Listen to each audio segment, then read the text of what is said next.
Bonjour, bonjour Monsieur Doss, enchanté de vous recevoir. Merci d'avoir accepté notre invitation, mais je vous en prie. Donc, invitation bien sûr nécessaire, puisque un livre important paraît à cette rentrée, dont vous êtes l'auteur.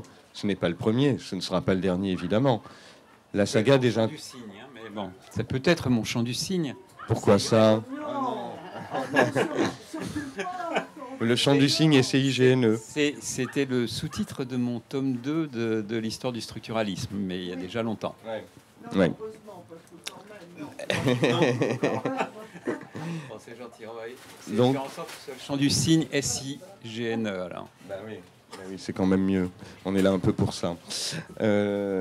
Donc, la saga des intellectuels français, qui démarre de l'après-guerre jusqu'à 1989, et donc publié par les éditions Gallimard, en 2 volumes, assez conséquents, assez abondamment, non seulement illustrés, mais riches en anecdotes, en histoire, en petites histoires aussi dans cette grande histoire. La question première va être extrêmement simple. Pourquoi Pourquoi vous êtes-vous lancé dans une entreprise aussi vaste sur donc toute la deuxième moitié du XXe siècle? Et voilà, donc ça c'est un petit peu dans le prolongement de vos travaux précédents, d'histoire du structuralisme, de votre travail de biographe également. Donc il y a déjà une connaissance effectivement sur de tout un tas de gens, donc Sartre, Camus, on a Foucault, on a énormément d'intellectuels français présents, et surtout les débats qui les ont opposés, animés aussi. Et à travers ça, évidemment, il s'agit d'essayer de dégager, j'imagine, un petit peu, non seulement les grandes tendances de la pensée, mais aussi d'envisager l'histoire, la politique, l'activité intellectuelle. Donc voilà, qu'est-ce qui vous a donné envie d'aller élargir encore plus cette aventure?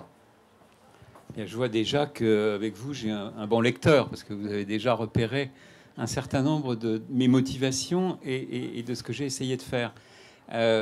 Non, c'est vrai que là, je me suis adonné à un exercice qui est un exercice de synthèse autour de la manière dont je conçois ce que peut être l'histoire intellectuelle. Et là, il y a effectivement parmi les historiens, sociologues, philosophes, il peut y avoir des abords différents, hein.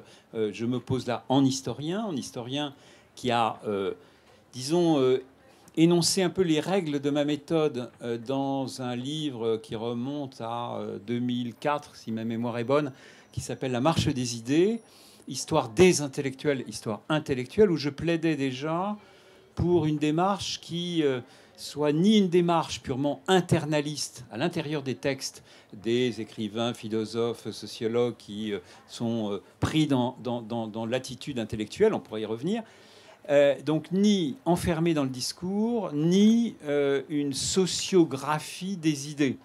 Mais en même temps, les deux. C'est-à-dire que effectivement, j'essayais de définir un entre-deux, un espace qui soit justement entre l'histoire philosophique, proprement philosophique, je ne suis pas philosophe, même si mes objets ont souvent été philosophiques, et d'autre part, cette sociologie des idées. Je ne suis pas sociologue non plus, mais historien. Alors l'avantage ici de ma discipline, c'est qu'elle est un peu, comme dirait Jacques Revel, c'est une épistémologie un peu au ras du sol, qui de la marche, qui récuse toute position de surplomb, et qui est dans cet entre-deux où je postule une situation qui soit ni internaliste ni externaliste, mais de définir justement cette histoire intellectuelle qui est entre les deux, entre l'histoire philosophique et la sociologie des idées.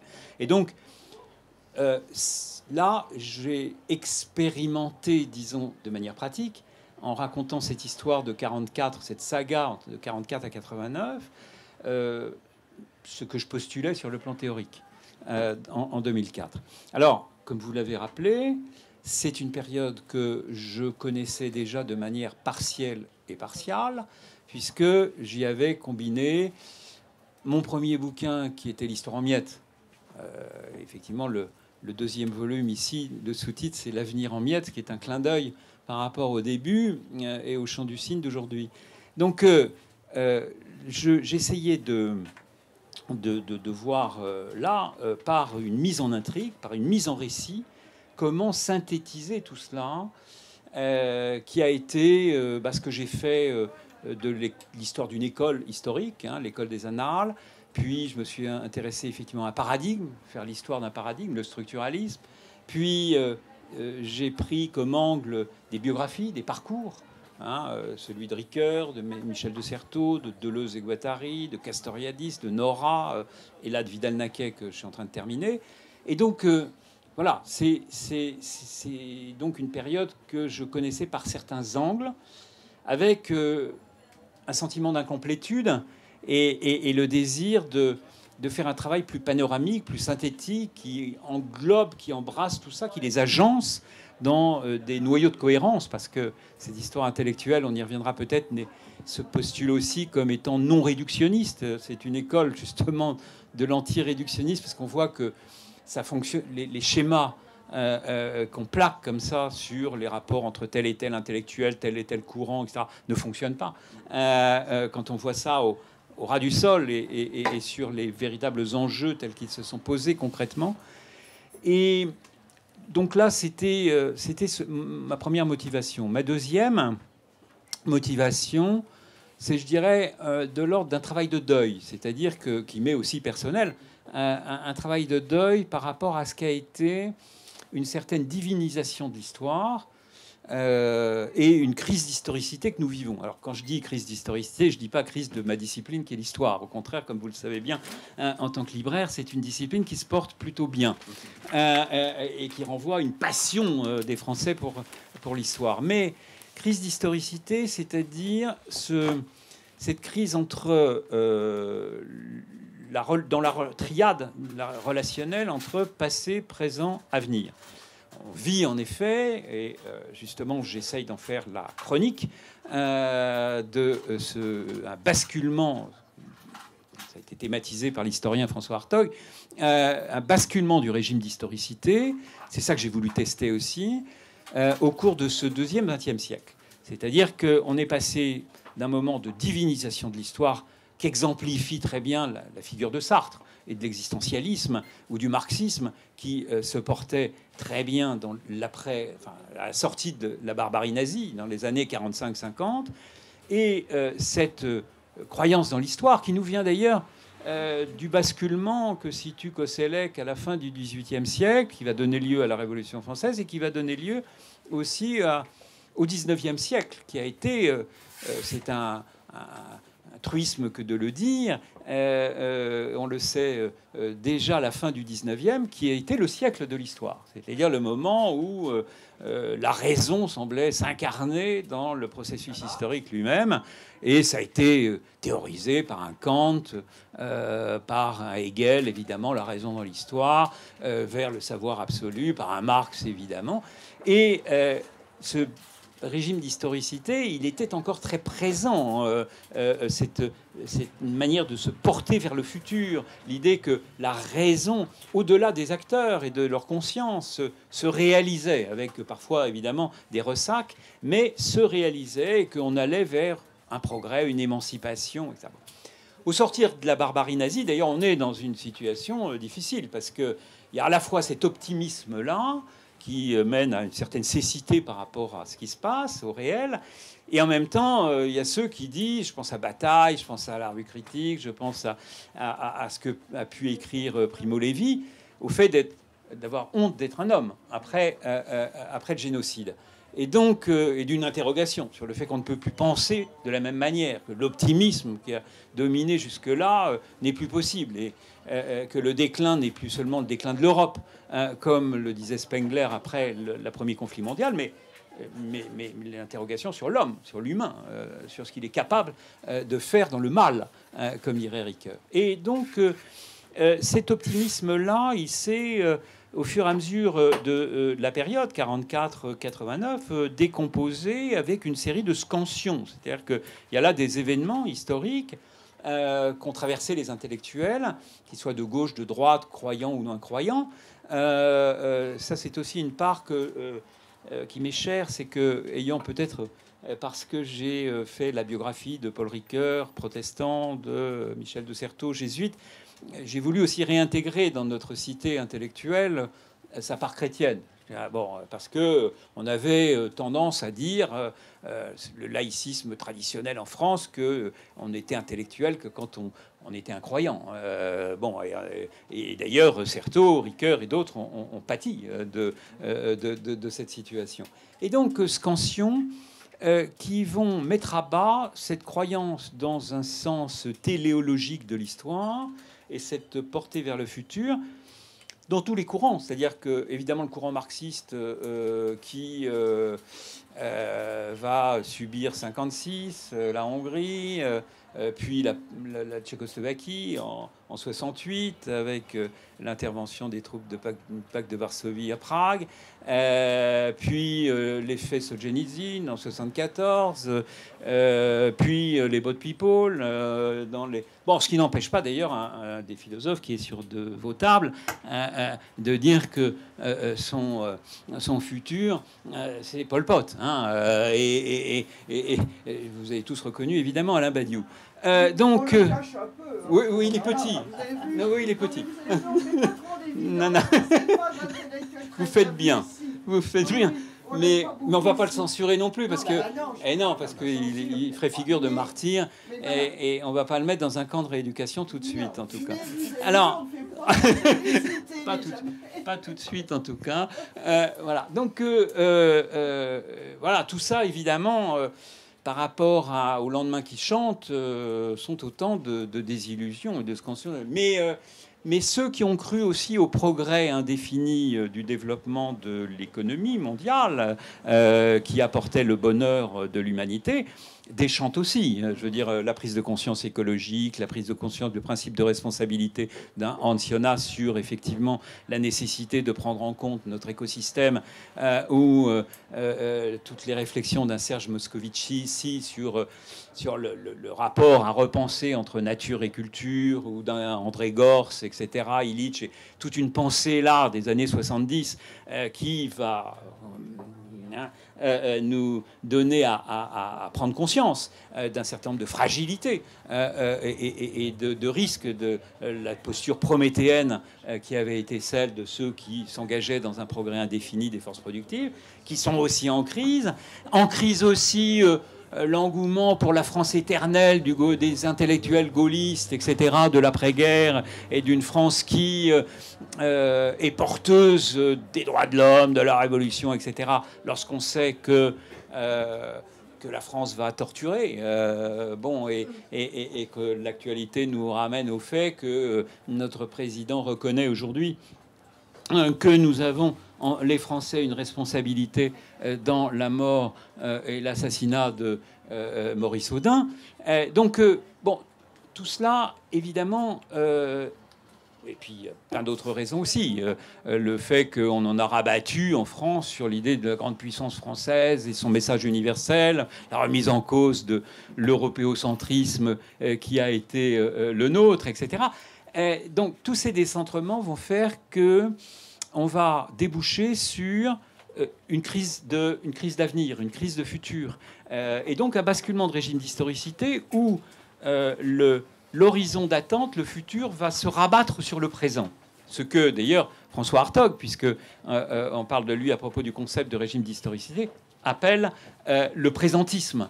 Hein, donc on a effectivement un repli sur un présent étal qui modifie d'ailleurs notre rapport au passé, parce que c'est un rapport au passé qui devient un rapport très patrimonial, muséal et touristique.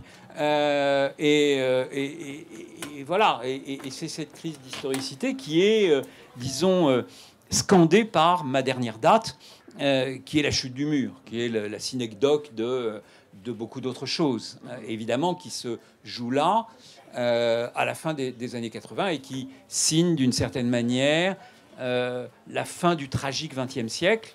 Bon, ce qui ne veut pas dire qu'il n'y ait pas d'après. Évidemment. Alors, le livre d'Hartog, justement, c'est hyper intéressant que vous y reveniez. Il a une dizaine d'années, si mes souvenirs sont exacts, hein, à peu près. Le livre d'Hartog, Régime d'historicité, il a une petite dizaine d'années à peu près. Et effectivement, on voit bien cette idée de... Voilà, alors... présentisme de voilà, on est dans un présent perpétuel, il n'y a rien que l'actualité qui compte, que l'immédiat, le petit événement, la petite chose sur laquelle il faut rebondir, etc. D'une certaine manière, ce qui est très intéressant dans votre livre, c'est que justement, comme vous le disiez, on n'est pas en surplomb avec voilà, il s'est passé ça, on n'est pas dans la superstructure, on accompagne les hommes, les femmes. Il y a une très beau chapitre sur Simone de Beauvoir, d'ailleurs, justement, dans le premier volume, bien sûr. On est avec eux, on avance avec eux dans leur confrontation, vraiment pas à pas, dans leur voilà, dans leur dispute, et on mesure aussi à quel point il y a une c'est vrai, une grande richesse intellectuelle française, enfin de langue française, d'intellectuels inspirés. Donc effectivement, là, l'effet post-Seconde Guerre mondiale, qu'est-ce qu'on fait, comment on pense, est-ce que voilà, et le communisme, comme vous dites, jusque il y a un passage assez intéressant où vous parlez de Camus et de l'homme révolté qui s'en est un peu pris plein la figure, si j'ose dire, et avec toutes les étapes progressives, donc de désillusion, de décillement un petit peu, voilà, qu'on voit très bien. Mais alors justement, on en arrive à cette disparition en quelque sorte d'idée même de progrès. Le progrès, je crois que c'était même pas un mot très employé dans la campagne présidentielle de l'année dernière, par exemple. On sait qu'il faut se mettre en marche, mais il faut se mettre en marche vers où, vers quoi. Voilà. Donc l'arrêt à 89 est effectivement assez intéressant parce que ce n'est jamais qu'une sorte de conclusion de ce qui se passait de toute façon depuis déjà une cinquantaine d'années. Comment, justement, est-ce que, à partir des miettes qui restent, puisqu'il y a quand même un sacré paquet de miettes, si j'ose dire, qui sont peut-être encore à récolter, à recueillir, à relire aussi, puisque un autre intérêt de votre livre, évidemment, c'est que ça donne envie de revenir sur les textes, de revenir peut-être même à une période un petit peu plus exaltée de débat, où on avait voilà, des débats intellectuels de quand même particulièrement haute tenue. Nous avons aujourd'hui des éditorialistes divers et variés sur des chaînes de télé, dans des journaux qui ont une parole parfois brève, parfois assassine, et qui n'est pas forcément d'une hauteur de vue exceptionnelle. Donc, comment est-ce qu'on est passé des affrontements Sartre-Camus à renfort de lettres, journaux, réponses, à aujourd'hui à quelque chose de voilà, de presque de petites anecdotes quotidiennes permanentes, de présentisme, de il faut réagir à ça, c'est fait, on passe à autre chose, on passe à autre chose. On est toujours dans la micro-réaction sur des choses, au lieu justement d'avoir une perspective plus large. Heureusement, votre livre permet de l'avoir. Mais comment se fait-il que tant de gens qui se réclament héritiers d'une certaine manière de l'intellectualisme français se retrouvent justement à nous laisser parfois que des miettes, à nous? Merci. Oui, vous avez raison.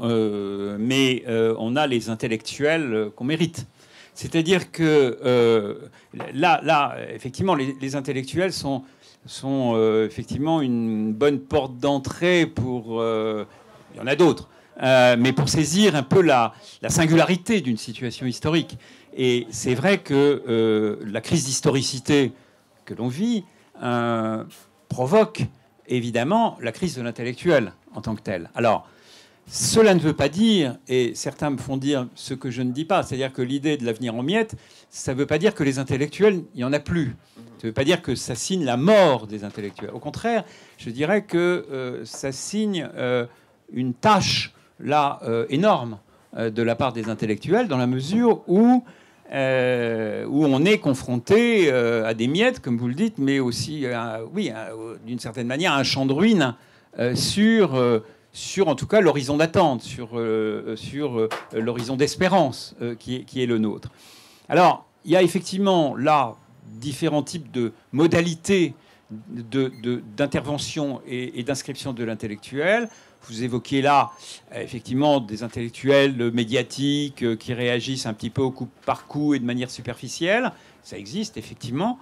Mais il y a aussi, me semble-t-il, des choses intéressantes dans l'idée du passage Et là, les deux photos des 2 tomes sont très significatives de ce passage. C'est-à-dire de l'intellectuel universaliste, de surplomb, qui incarne l'humanité avec un grand H, et l'histoire et son sens, Sartre, à un intellectuel, Foucault, qui... là, je ne veux pas dire qu'on... Bon, là, on peut discuter parce qu'il y a plusieurs Foucault, etc. Mais Foucault, lorsqu'il définit ce qu'est l'intellectuel spécifique. Hein, d'ailleurs, il a eu là des dialogues avec... ils étaient d'accord dans leur dialogue sur le pouvoir intellectuel avec un Gilles Deleuze, par exemple. Hein, ils avaient la même conception. D'ailleurs, ils se sont retrouvés concrètement l'un et l'autre. Deleuze disait non seulement que Foucault était son ami, mais à ce moment-là, il disait, on est dans le début des années 70, Foucault, c'est mon chef. Et alors, c'était son chef, effectivement, dans une organisation qui était le GIP, hein, le groupe d'information prison, qui correspond tout à fait à ce que souhaitaient Deleuze et Foucault, de ce que pouvait faire un intellectuel spécifique, c'est-à-dire ne pas parler au nom des autres, au nom du peuple, au nom... mais exactement, de parler au nom de sa compétence et d'agir au nom de sa compétence, de ne pas rester comme un rat de bibliothèque dans les archives. Non, de sortir de là, d'être utile dans la cité, et en même temps... Bon, et Foucault, sur la prison, on le voit bien, là, 71, il, avec Jean-Marie Domnac, avec donc la revue Esprit, avec Vidal-Naquet, avec Deleuze, il constitue, et un certain nombre d'anciens maoïstes, il constitue le groupe Information Prison, dans un climat de mobilisation dans l'univers carcéral pour gagner des droits aux prisonniers. Et il publie en 75, quelques années après, Surveiller et punir. Donc, où effectivement, il thématise en philosophe, là, ce qu'il appelle, après on peut le contester, le critiquer, bon, le monde du grand renfermement de la modernité, avec le modèle du panoptique qui vaut pour la caserne, le lycée, la prison, etc. Donc voilà. Autre figure, Vidal-Naquet, je l'évoquais à propos du GIP, mais on peut revenir là-dessus sur l'affaire Maurice Audin. Dans les premières lettres entre Josette Audin, l'épouse de Maurice Audin, et Vidal-Naquet. Vidal-Naquet dit à l'épouse d'Audin qui a disparu, je peux vous être utile. Je peux vous être utile. Comment peut-il lui être utile? Il est professeur, assistant universitaire d'histoire. Bon. Et il va mettre sa compétence d'historien au service de l'enquête qu'il va mener sur la disparition de Maurice Audin. Et, chose spectaculaire que vous ne voyez pas beaucoup dans les livres aujourd'hui, c'est que l'affaire Audin, qu'il publie donc en 58 par Jérôme Lindon, qui est aux éditions de Minuit, celui-là même qui a d'ailleurs quasiment rédigé le bouquin. Ça m'a été raconté par François Gèze, qui a republié, vous savez, toute une série de livres de Vidal-Naquet, mais Lindon a voulu garder l'affaire Audin. Et pour une raison très simple, c'est que, et Vidal-Naquet le dit d'ailleurs, ils auraient dû co-signer, etc. Il a apporté le dossier, mais celui qui a vraiment rédigé, c'est Jérôme Lindon. Donc, il publie l'affaire Audin, 58, auteur Pierre Vidal-Naquet, en dessous, agrégé d'histoire. Intéressant. Agrégé d'histoire. C'est-à-dire que, et dans les lettres qu'il envoie à Josette Audin, il dit... retirez-moi. Non, il n'est pas question de mettre, parce qu'elle lui dit voilà, terminons le livre par un appel pour la fin de la guerre d'Algérie. Non, pas du tout. C'est pas le problème. Le problème, c'est d'être efficace sur l'éclosion de la vérité. Et là, on a aussi une posture qui est la posture de l'intellectuel Dreyfusard. Car effectivement, dans l'histoire nationale, le moment où s'est cristallisée cette notion d'intellectuel, qui au début était une insulte, ça l'est redevenu dans les cours de récréation des écoles. C'est-à-dire que va pas faire ton intellectuel. Bon, c'est devenu son intello, exactement. Ton intello. Donc c'est redevenu une insulte. Ce qui nous interroge d'ailleurs sur aujourd'hui, sur la conjoncture d'aujourd'hui. Mais au début, c'était une infamie. lancés par des Barès, etc., qui considéraient qu'ils avaient des racines du sol, du terreau, là, etc., et que les intellectuels, c'était ceux qui étaient hémiplégiques. Ils n'avaient que leurs idées, hein, et étaient mus par une espèce de pulsion de mort, vindicative, etc., oubliant l'émotion, la sensibilité, etc. Bon. Finalement, ça a été récupéré par ceux qui étaient désignés, comme souvent ça se passe en histoire, et qui ont brandi, justement, dans leur combat Dreyfusard, leur position d'intellectuel. Et c'est devenu un peu la définition. En tout cas, en France, vous avez là une spécificité qui peut remonter à loin. Tocqueville l'a déjà vu, etc. Il y a d'autres raisons aussi de cette importance que vous ne retrouvez pas dans le monde anglo-saxon, que vous ne retrouvez pas dans le monde latino-américain, asiatique, je connais moins, mais de l'intellectuel en tant que tel, hein, par rapport aux politiques. L'intellectuel qui recherche la vérité. Voilà. C'était aussi le... Voilà.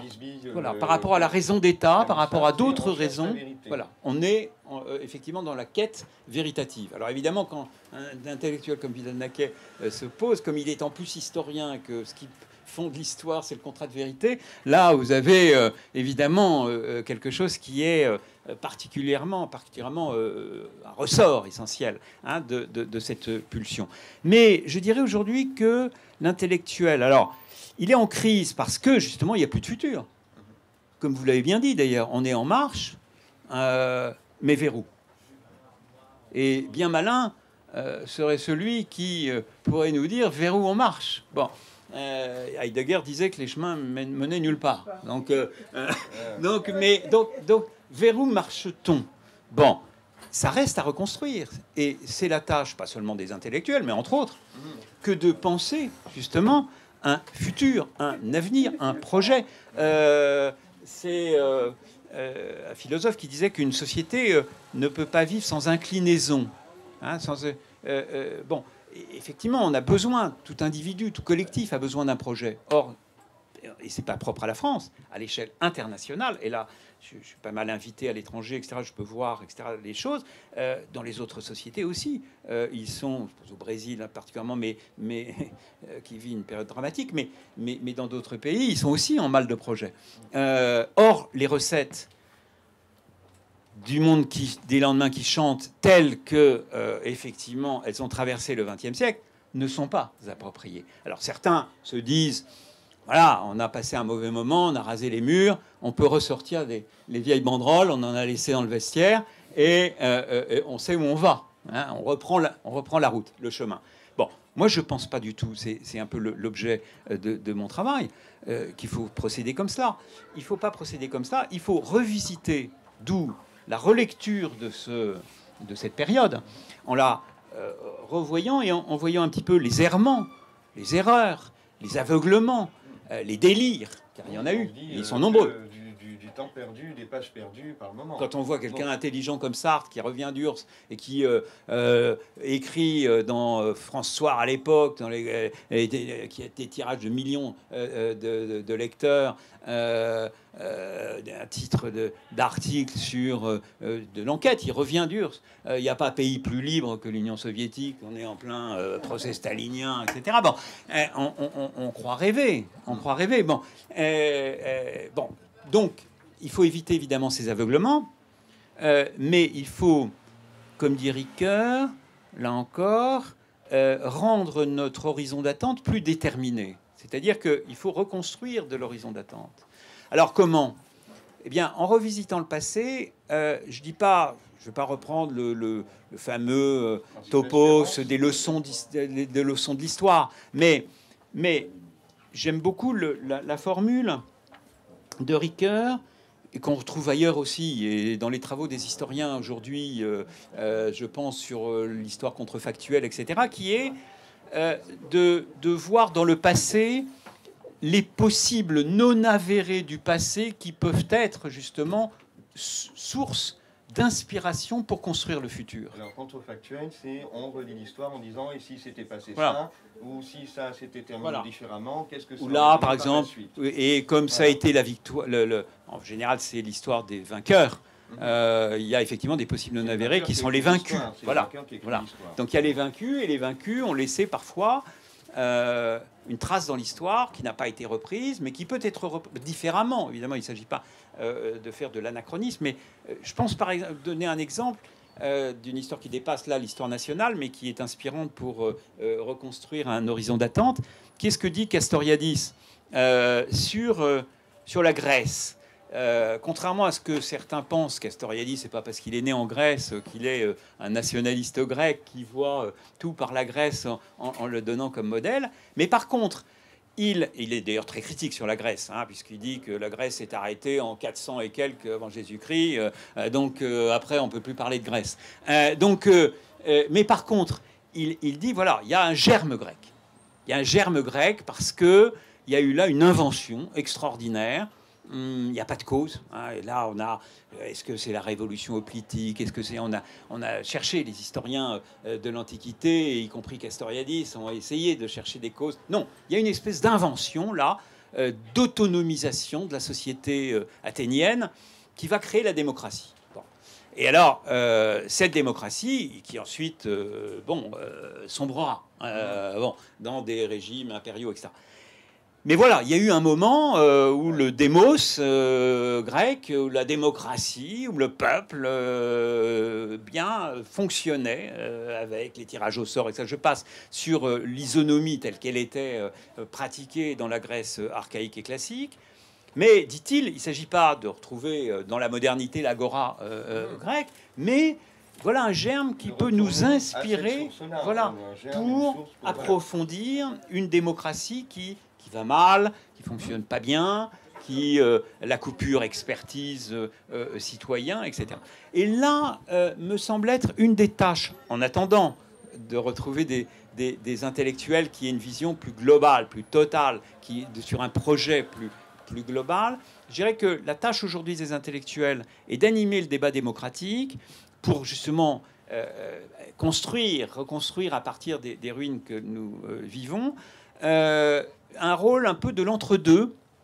Hein, c'est Olivier Mongin qui définit ça un peu dans son livre des années 90, s'appelle Face au scepticisme, c'est-à-dire, il appelle ça le doxazen, c'est-à-dire en reprenant là un terme aristotélicien, mais c'est des gens qui sont entre l'opinion, le sens commun, qui avait été, vous savez, dévalorisé durant la période structuraliste. J'ai démystifié la doxa, l'opinion, l'idéologie petite bourgeoise, comme disait Barthes.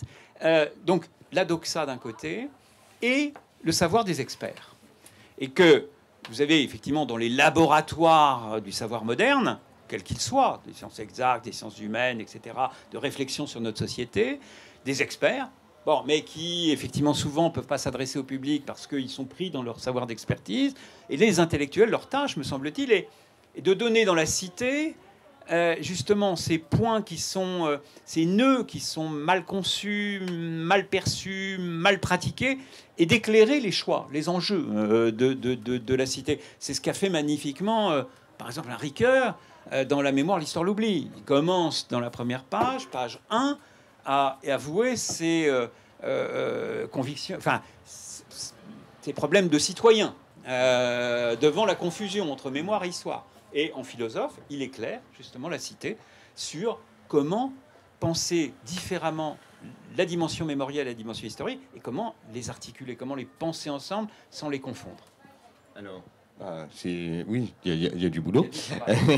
Et par rapport à ce que vous disiez, justement, est-ce que le rôle de l'intellectuel pourrait être en quelque sorte un rôle un petit peu de passage un peu entre justement des domaines d'expertise connus, comme on disait au début, donc qui seraient dans l'économie, de la sociologie, puisque les choses pratiques, les raisons pratiques, pour faire un clin d'œil bourdieusien, ça pourrait se trouver un peu là-dedans, et moins justement dans la réflexion sur l'histoire, dans la réflexion philosophique, évidemment, je ne dis pas qu'il ne s'y passe rien, certainement pas, mais voilà, d'aller rechercher peut-être des petits morceaux un peu dans chaque discipline, voilà, essayer de retrouver des éléments un peu plus concrets, puisqu'on est en soif de concret, on est en soif de solutions à tous les problèmes contemporains. Est-ce qu'il y a justement pas seulement un germe, pas seulement une source, mais justement il y en a un petit peu partout?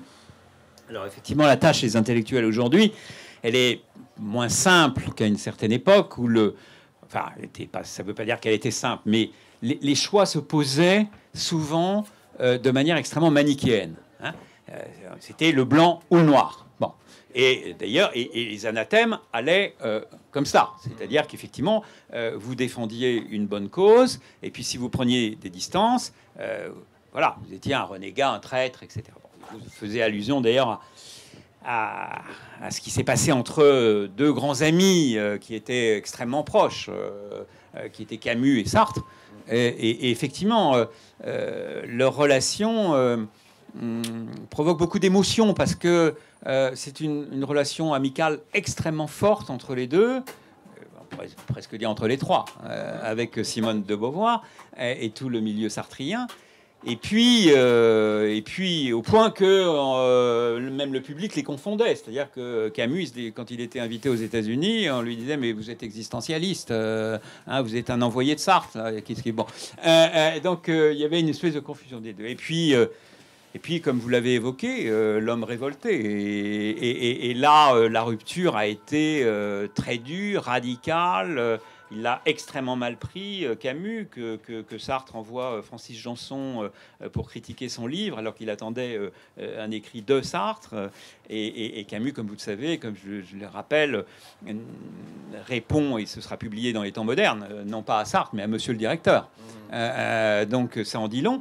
Et puis la réponse de Sartre va être cinglante, très mal prise, puisque, comme vous savez, Camus vient d'un milieu extrêmement populaire, algérois, et il y a là une différence aussi sociale entre les deux qui va ressurgir et qui va faire que Camus sera extrêmement, en plus isolé à ce moment-là, parce il prend des coups en 52, donc c'est bien avant 56. C'est un moment où effectivement il était du côté des mauvais, de ceux qui avaient trahi la cause.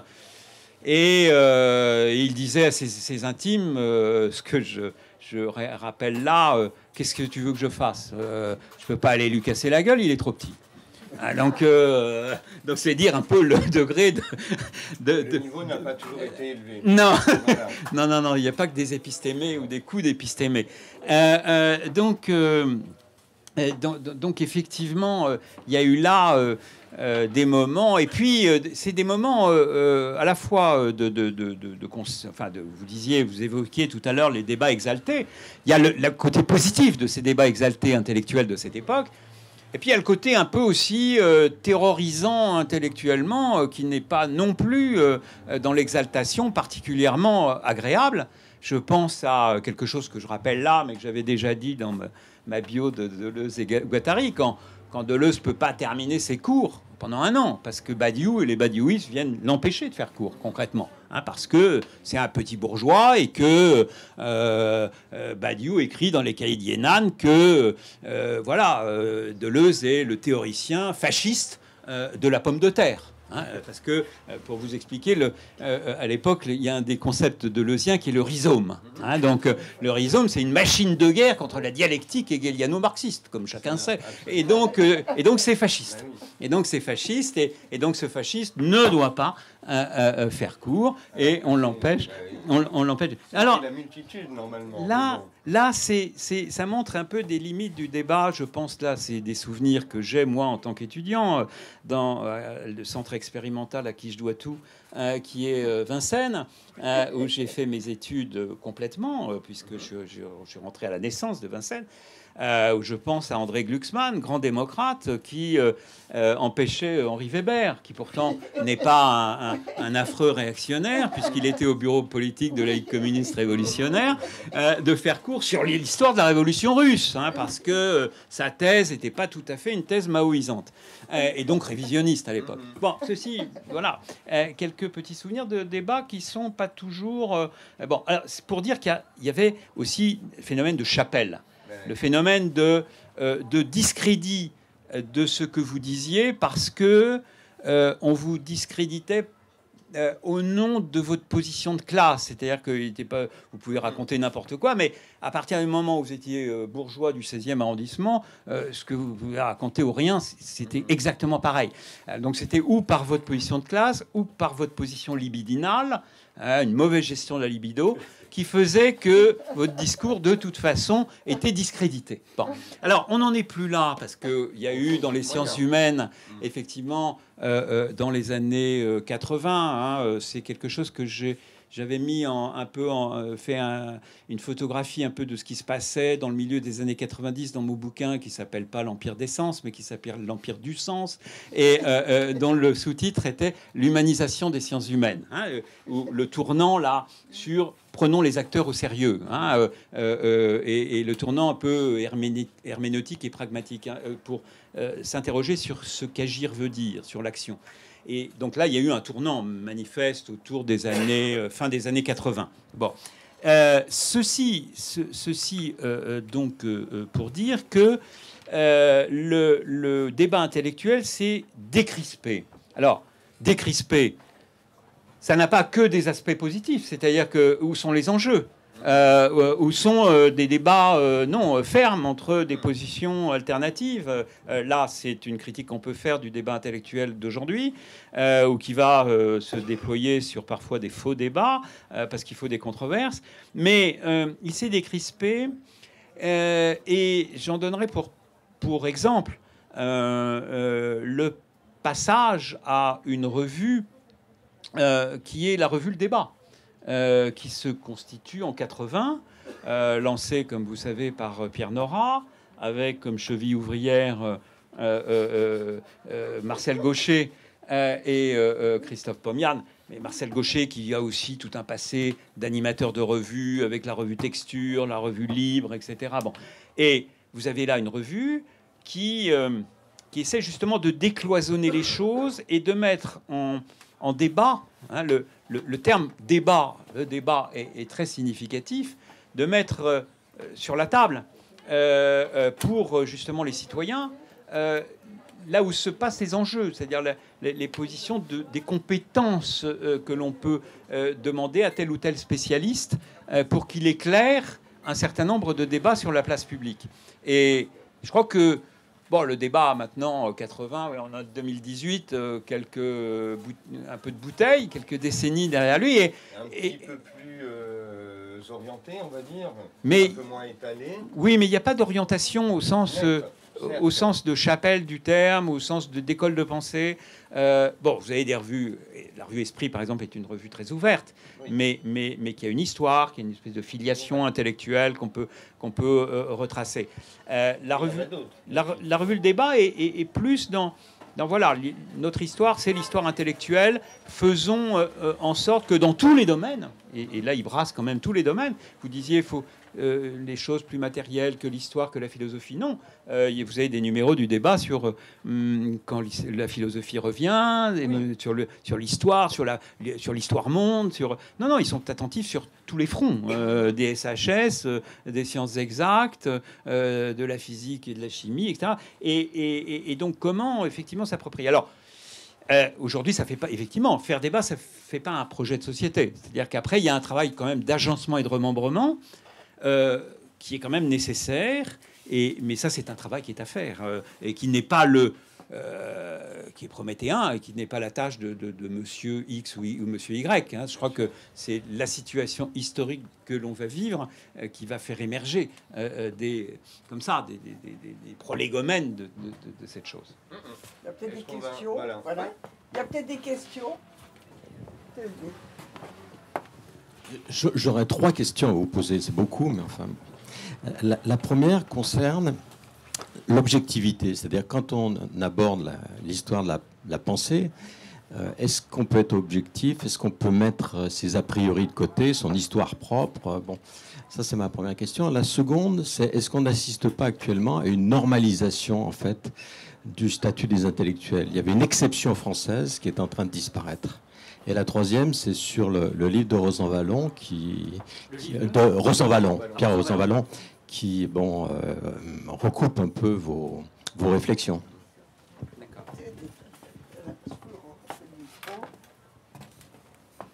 Oui, alors, je vais essayer de répondre rapidement à vos trois grandes questions qui nécessiteraient moult développement pour bénéficier de davantage de questions.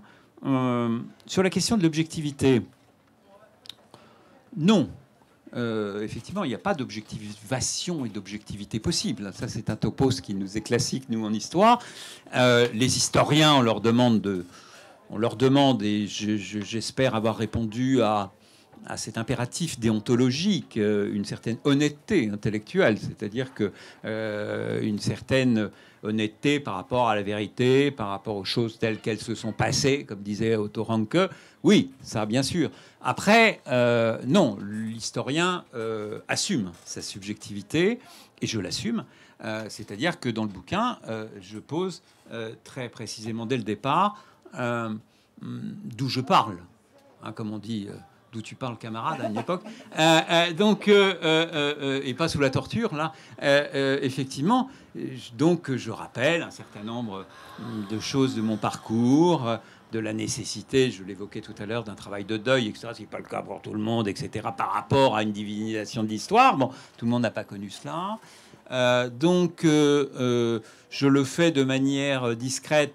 Alors, par rapport à mon objectif, qui n'est pas effectivement un objectif, même si je travaille là-dessus sur le plan de ma recherche collective dans un programme ANR qui s'appelle Itinéraire.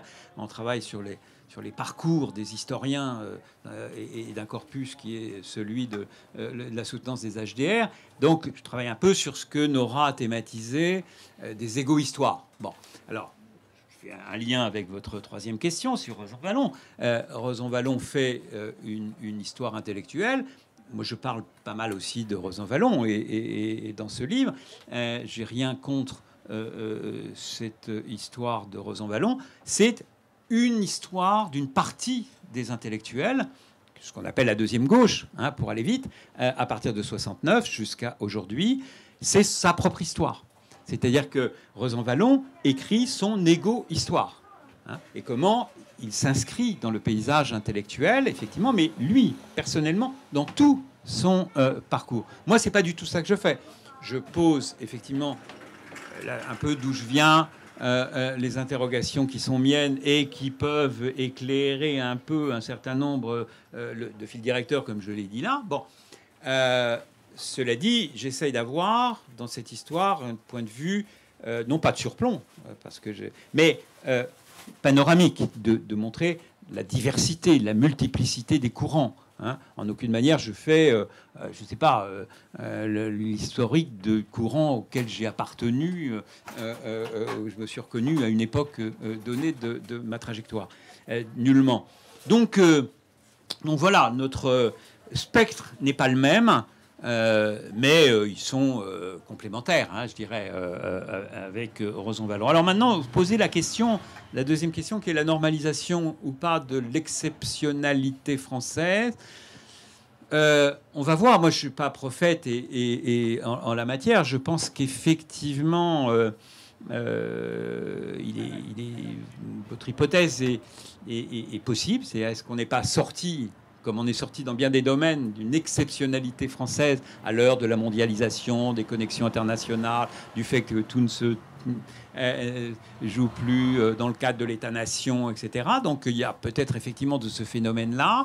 De toute façon, c'est un phénomène qu'on vit de crise d'historicité, qui est un phénomène qui n'est pas franco-français. Je l'ai dit, c'est un phénomène international, qui est planétaire.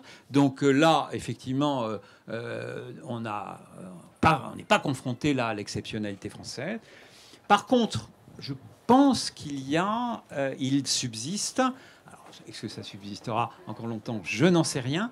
Mais il subsiste quand même cette exceptionnalité française de la voix intellectuelle, hein, de l'écoute intellectuelle, du prestige de l'intellectuel. Alors évidemment, les habits de l'intellectuel ont changé.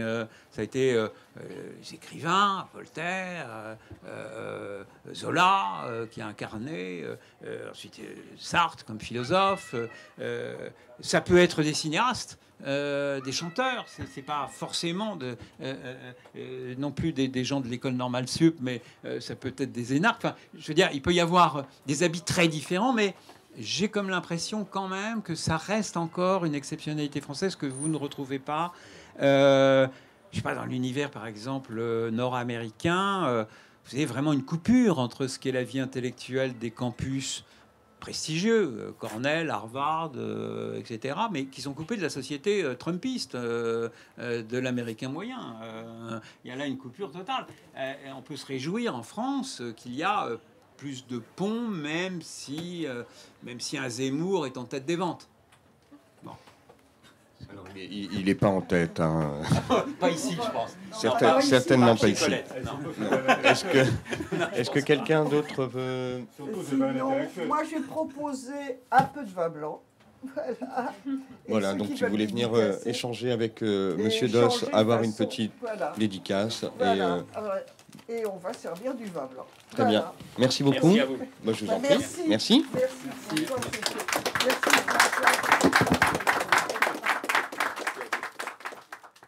Vous êtes votre prénom? Vincent. J'ai eu un jeu de mots. Quand on parlait de on va, vélo. Et oui. Vélo avec 2 R. Ah, c'est pas mal. C'est pas mal de notes.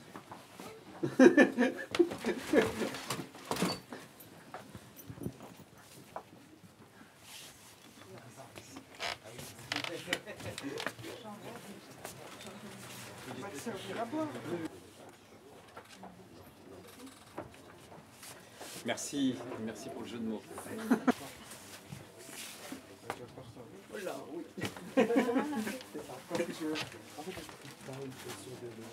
Oui.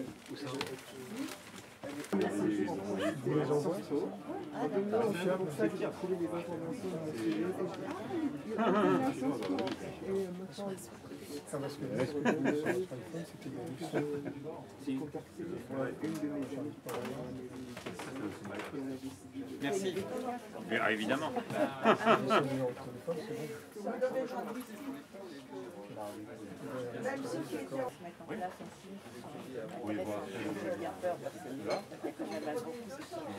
Oui, bien sûr. Beaucoup plus que vous.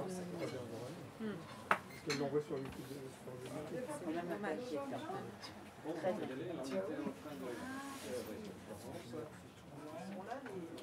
Voilà, moi j'ai.